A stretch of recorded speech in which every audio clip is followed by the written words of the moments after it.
اس کی جانب سے مخالفت کے باوجود غزہ معاہدے کی منظوری جو ہے وہ دے دی گئی ہے، اور وزیر اعلیٰ جو اسرائیلی وزیر زراعت ہے ایوی ڈاکٹر، اس کی جانب سے کہا گیا کہ قومی سلامتی کے وزیر ایتمار بن گویر اور وزیر خزانہ بیزلال سموٹرچ اچھی طرح جانتے ہیں کہ مغوی کی واپسی کے معاہدے کے حوالے سے ان کے ووٹ فیصلہ کن نہیں ہوں گے، اور ڈاکٹر نے یہ بھی کہا کہ ہم مغوی کی واپسی کے حوالے سے فیصلہ کن لمحات میں ہیں، اور ہم یہ جو ان کے جتنے بھی مغوی ہیں، قیدی ہیں ان کی واپسی کے حوالے سے وہ فیصلہ کن لمحات کے اندر ہے، اور ہم کابینہ کے ارکان اور ان کے اہل خانہ کے پاس ان کی واپسی کو یقینی بنائیں گے۔ پھر جو جرمن چانسلر ہے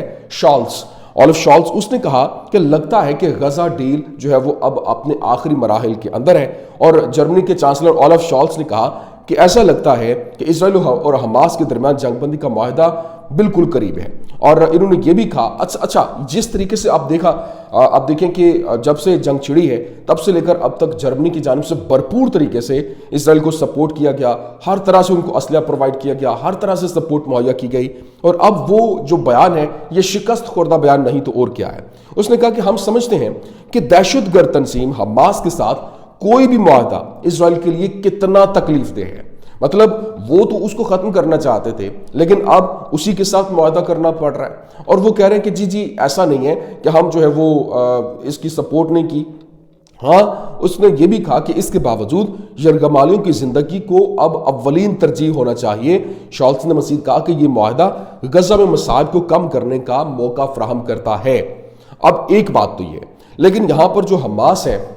وہ فلسطینی دھڑوں کے ساتھ جنگ بندی معاہدے کی پیش رفت کے بارے میں رابطے میں ہے، اور مقبوضہ جو علاقہ ہے اس وقت ویسٹ بینک کے اندر، جو گروپ کے چیپٹر کے ایک بیان کے مطابق حماس کے رہنماؤں نے فلسطینی دھڑوں کے رہنماؤں کے ساتھ مشاورت کا سلسلہ شروع رکھا ہوا ہے، جس میں انہوں نے دوحہ مذاکرات جو چل رہے ہیں اس کی پیش رفت کے حوالے سے وہ آگاہ بھی کر رہے ہیں، اور اسرائیلی وزیر جو قومی سلامتی کے وزیر ایتمار بن گویر ہے، اس نے یہ کہا کہ میرے پاس اس معاہدے کو روکنے کا اختیار نہیں ہے، لیکن میں اس کو بھرپور طریقے سے اپوز کرتا ہوں۔ لیکن اس کے ساتھ ساتھ جو اس وقت اسرائیلی فوج ہے اس نے ویسٹ بینک کے اندر جنین کے جنوب میں عباتیہ میں ایک گھر کا محاصرہ کیا، اور وہاں پر تشدد جھڑپیں بھی ہوئی ہیں۔ ابھی یہ سلسلہ جاری ہے، جبکہ جو اپنی پار ہے وہ فلسطینی مزاحمت بھی شو کر رہی ہے کہ بھائی نہیں، اتنا کچھ کر لیا، 1.5 لاکھ سے زائد لوگ زخمی ہوئے، لقمہ اچل بنے، گھروں کو مسمار کر دیا گیا، غزہ شہر کو ملیہ میٹ کر دیا گیا، لیکن اس کے باوجود تم ان کی جو ایک عزت نفس ہے اس کو ہٹ نہیں کر سکے۔ وہ ڈٹ کے کھڑے ہیں، اپنے محاذ کے اوپر، وہ وہاں سے ایک قدم پیچھے نہیں ہٹے۔ اب جناب والا، جو آپ کو یاد ہوگا میں نے جو غزہ جنگ بندی کے حوالے سے کچھ اہم ترین پوائنٹس آپ کے سامنے رکھے تھے۔ آج سے 1-1.5 مہینہ پہلے کی بات ہے، جو ہی یہ لبنان کی جنگ بندی ہوئی تھی، اس وقت میں نے آپ کو ایک بات کہی تھی، ہم غزہ میں جنگ بندی پر دستخط ہونے کے آخری گھنٹوں میں ہیں، جبکہ حماس ابھی بھی غزہ کے اندر ایک اپنا مسلح مزاحمتی گروپ ہے جس نے دشمن کو قیدیوں کے تبادلے کے معاہدے کے اوپر مجبور کیا ہے، جبکہ تمام حمایتی محاذوں نے خاص طور پر لبنان کو بھاری نقصان پہنچایا، اور بالآخر جو حمایتی محاذوں کا اصل ہدف ہے وہ اسرائیلی آبادیوں پر، جو آبادکاروں پر دباؤ بڑھا کر غزہ سے دباؤ کو کم کرنا ہے، اور لبنان سے یمن تک ہر حمایتی محاذ نے اسرائیل کی پسپائی میں حصہ ڈالا، جبکہ القسام اور جو اہم مزاحمتی قوت ہے اور قبضے کی ضربوں کا مقابلہ کرنے اور پھر جنگ بندی کے معاہدے کے اوپر مجبور کرنے میں جو کامیابی رہی، جہاں اسرائیل حماس کو جڑ سے اکھاڑ پھینکنے کے اپنے مقصد کو حاصل کرنے میں ناکام رہا، اور القسام اور حزب اللہ کے ابتدائی سادہ مقاصد حاصل ہونے کے راستے پر ہیں۔ یہ اسرائیل عرب تنازع جو کہ سب سے بڑی جنگ ہے، اور جہاں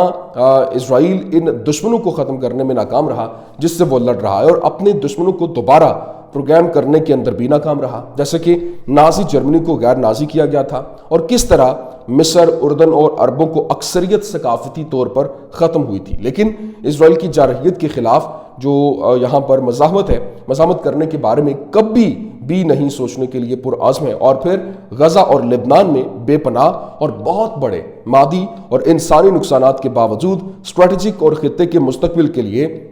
ہمیں یقین ہے کہ اسرائیلی تسلط پہلے سے کم طاقتور ہوگا، اور جنگ کے خاتمے سے اسرائیل کے اندرونی کشمکش کا ایک باب شروع ہوگا، اور یہ مغربی کنارے کی حقیقت کو فلسطینیوں کے حق میں بدلنے کی صلاحیت رکھتا ہے۔ اور ایک بار پھر جو علاقائی جغرافیائی سیاسی میدان میں اس جنگ کے بعد کے نتائج دیکھنے میں کئی مہینے اور شاید برس لگیں گے۔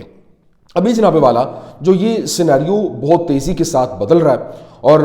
یہاں پہ جس طرح سے حملے کیے جا رہے ہیں، ایک طرف تو یہ آپ دیکھیں گے کہ ابھی آج کل ایک دو دن کے اندر یہ اناؤنسمنٹ ہو جائے گی،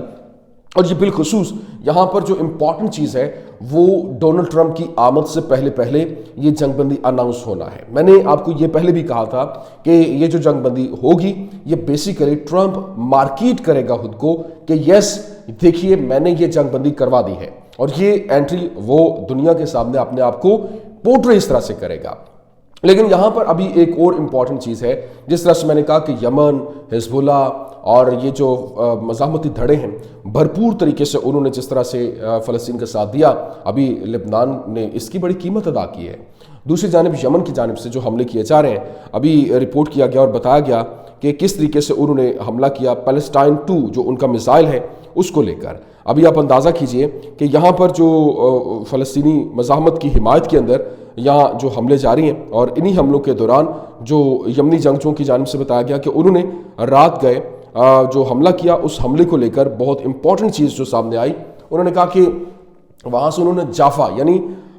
جو تل ابیب ہے اس کو نشانے پہ لیا اور اپنے ٹارگٹس کو اچیو کیا ہے۔ لیکن اس کے ساتھ ساتھ جو دوسرا اہم پہلو ہے آگے اسرائیل کی جانب سے کنفرم کیا گیا، اسرائیلی میڈیا نے کہا کہ وہ جو ان کا وہاں سے میزائل داغے گئے وہ ان کو انٹرسیپٹ کرنے میں کامیاب رہے ہیں۔ لیکن ابھی دیکھنا یہ ہے کہ ایک طرف تو وہ